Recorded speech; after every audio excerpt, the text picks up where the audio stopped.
A Course in Miracles, Lesson 76. I am under no law but God's.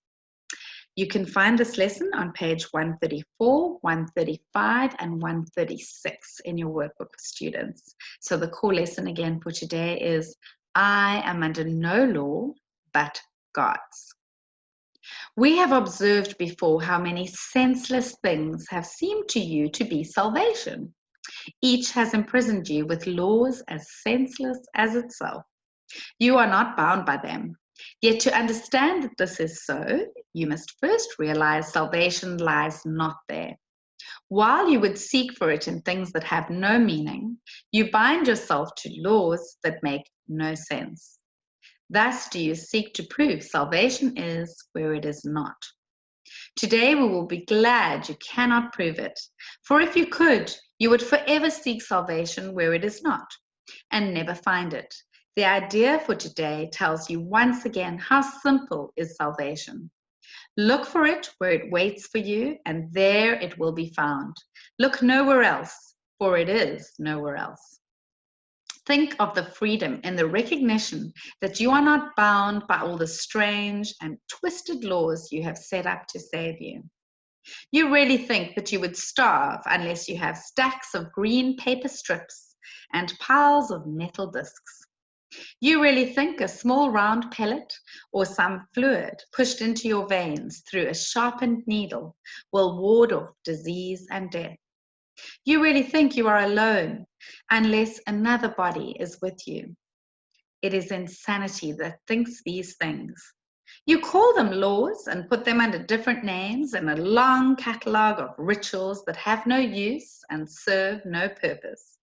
You think you must obey the laws of medicine, of economics, and of health. Protect the body and you will be saved.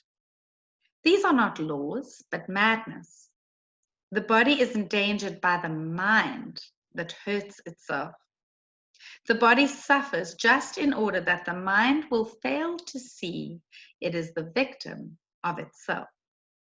The body's suffering is a mask the mind holds up to hide what really suffers. It would not understand it is its own enemy, that it attacks itself and wants to die. It is from this your laws would save the body.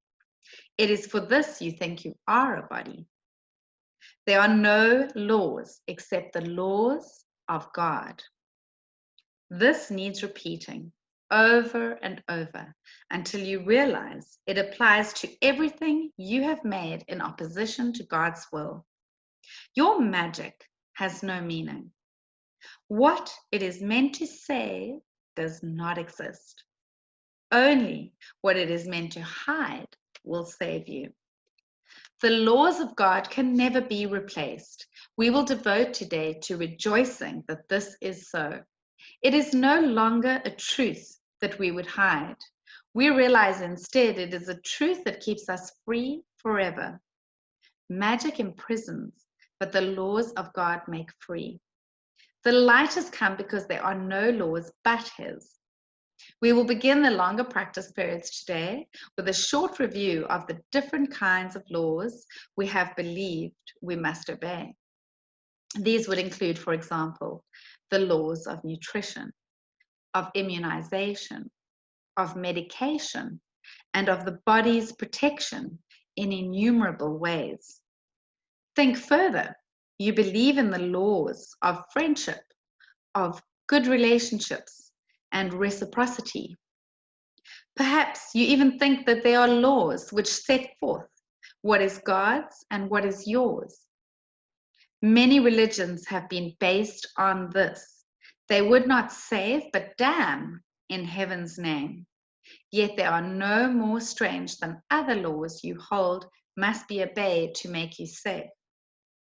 There are no laws but God's.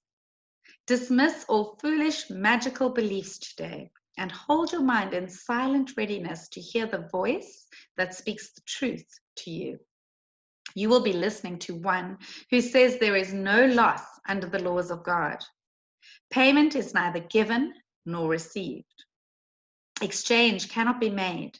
There are no substitutes, and nothing is replaced by something else. God's laws forever give and never take. Hear him who tells you this and realize how foolish are the laws you thought upheld the world you thought you saw. Then listen further. He will tell you more about the love your Father has for you, about the endless joy he offers you, about his yearning for his only Son, created as his channel for creation, denied to him by his belief in hell. Let us today open God's channels to him and let his will extend through us to him. Thus is creation endlessly increased. His voice will speak of this to us, as well as of the joys of heaven, which his laws keep limitless forever. We will repeat today's idea until we have listened and understood there are no laws but God's.